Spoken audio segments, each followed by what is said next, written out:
Lo que sí aumentan son los precios. Y lo que sí baja es, o por lo menos está muy en duda, el tema de los abastecimientos de distintos tipos de mercadería, ¿no?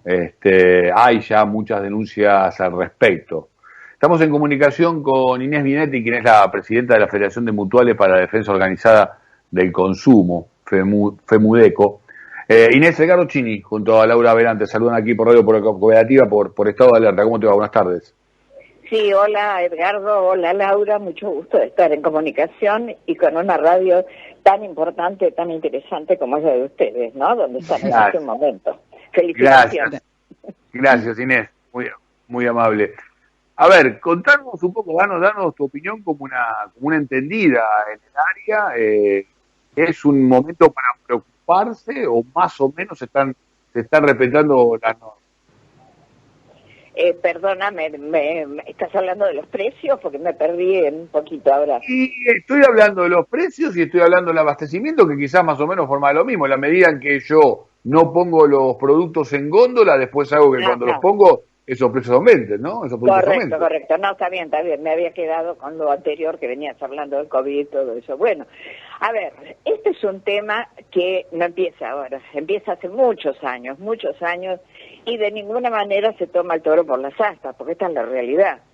Vos podés protestar hoy porque el tomate está caro, a los X días disminuye, no sabés si ya empezó la producción porque te dicen que por ahí no era la época, después pasa lo mismo quizás con la papa, o con la lechuga, o con lo que sea, o con la harina, o con lo que venga. Y acá el problema fundamental de esto son los formadores de precios, siempre. Ustedes lo saben también como yo y como todo el mundo, que vos tenés a los productores de verduras, de quintas, de frutas, de cítricos, toda la zona del litoral, que ganan 2 mangos, pero 2 mangos por la producción que entregan.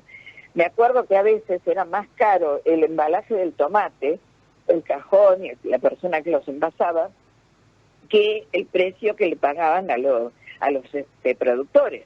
Entonces, eso por un lado. Por el otro lado, se han cerrado prácticamente todos los molinos, por ejemplo, de arroz en Corrientes. Quedan pocos, me refiero a los chicos, a los privados. Quedan solo los grandotes, los que ya sabemos de quiénes son. Lo mismo pasa en parte con la harina y, bueno, con otras cosas. Las empresas lácteas también lo conocemos. Entonces, ¿por qué funcionó también los famosos camiones, se acuerdan, hasta el 2015, que llevaban carne, llevaban leche? Porque se trataba de justamente productores locales.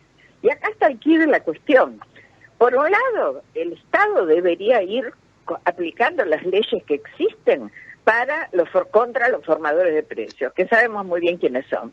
Vos pongo un cartelito que soy de economía social, ¿no? Pero vendo lo mismo que vende el almacenero de la esquina. Y le damos la ganancia a los mismos que se llevan la plata para afuera. Así que eso es tema 1.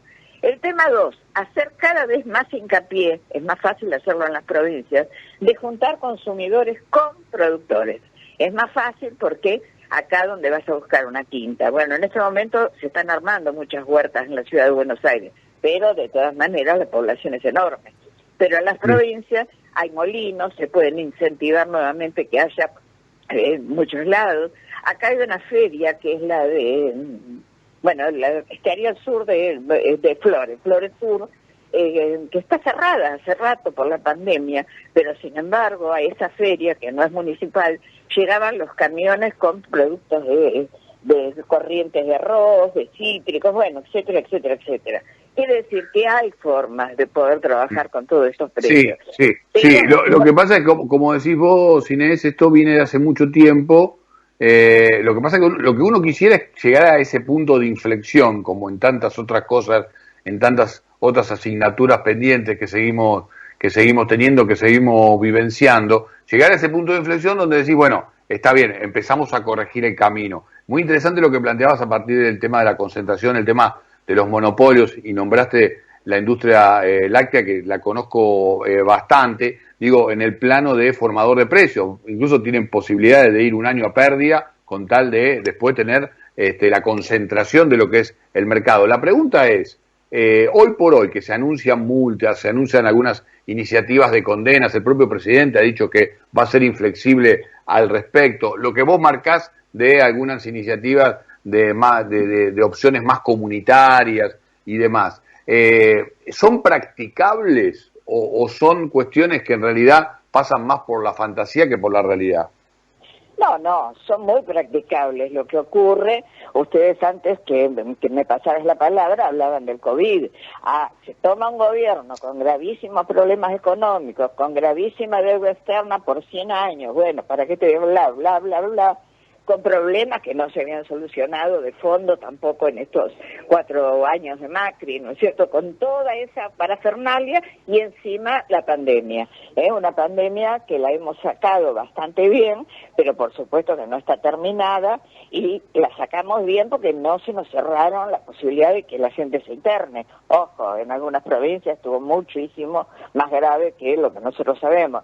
Pero bueno, entonces, ¿qué hace la Secretaría de Comercio y la Dirección Nacional de Defensa del Consumidor? Está trabajando con todo. No te olvides que todas las empleadas y empleados están trabajando desde su casa, haciendo un esfuerzo terrible, gastando la luz, todo lo que necesitan, más horas de tiempo, porque a veces... Inés, Inés, te interrumpo un minuto, porque me parece que la herramienta en este momento de pandemia que utilizó el gobierno fueron los precios máximos. Y que ahora la posibilidad y la presión de los empresarios es que ya tenemos que empezar a desandar ese camino porque ya no da para más.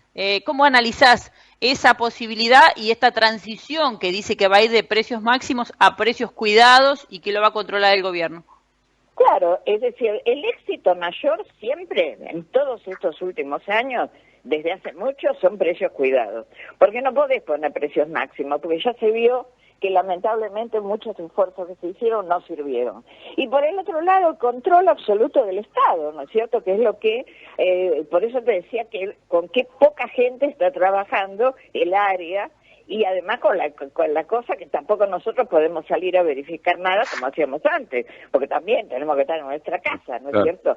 Entonces, esto ahora y aplicar las leyes, tenemos leyes como para aplicar. Vos me dirás, bueno, se vienen al humo todos los empresarios, y sí, pero en algún momento se va a tener que hacer todo esto.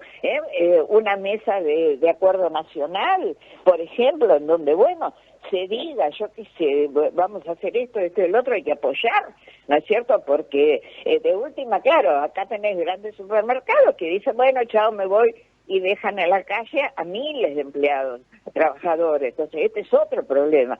Tenés que actuar con muy despacito, porque si das un bife grande, se quedan 2.000, 3.000 y más familias en la calle. Entonces, es todo muy complicado el tema, ¿entienden? También la inflación, Inés, porque justamente el índice más alto en este promedio de inflación, que dentro de lo que estamos acostumbrados es moderado, es justamente los productos de la canasta básica, es decir, lo que más hemos hecho en pandemia es comer, y ni hablar, al tener tanta cantidad de pobres, lo único que acceden es a los alimentos y por lo tanto es lo más caro.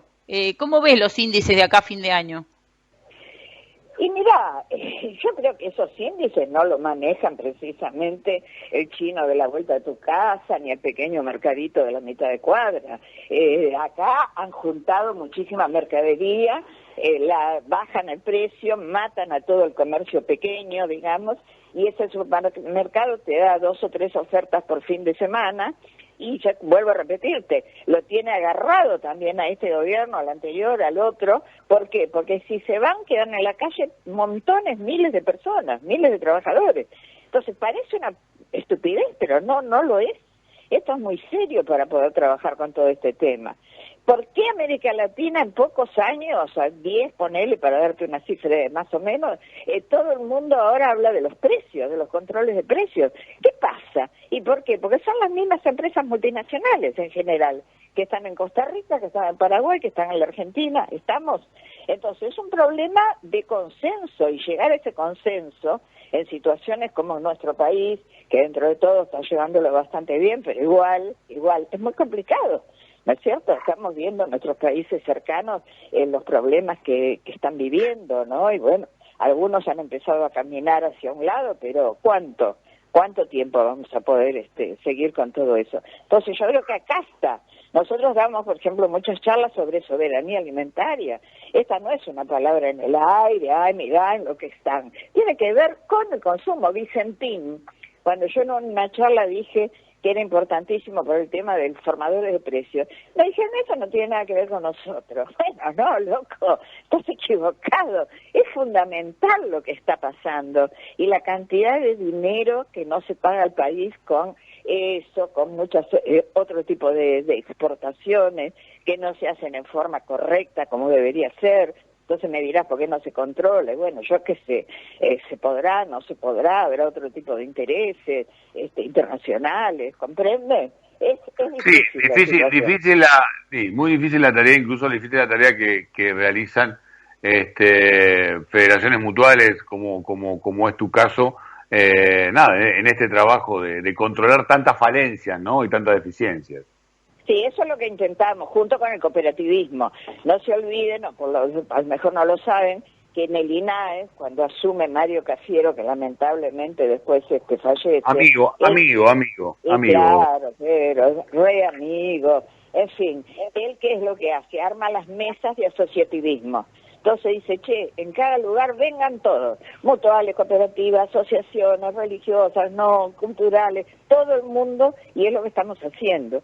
En Capital Federal había 3 grupos, ahora los hemos unificado, casi están en todas las provincias, y en muchos casos trabajando con esto, y desde lo cultural también con este tema, porque obviamente que todo tiene que ver con las costumbres también, ¿eh? Ustedes saben cómo cambió la alimentación, y no solo por la pobreza, la gente en este país o en Buenos Aires es tremendo. Algunas cosas para bien, se come menos sal, otras para mal, lo que comen los chicos, snacks y gaseosas. Entonces, bueno, todos estos temas tenemos que profundizarlos, ¿no es cierto? Pero bueno... Inés, gracias por esta comunicación y felicitaciones por el trabajo que realizan, ¿eh? No, Edgardo, muchísimo gusto y cariño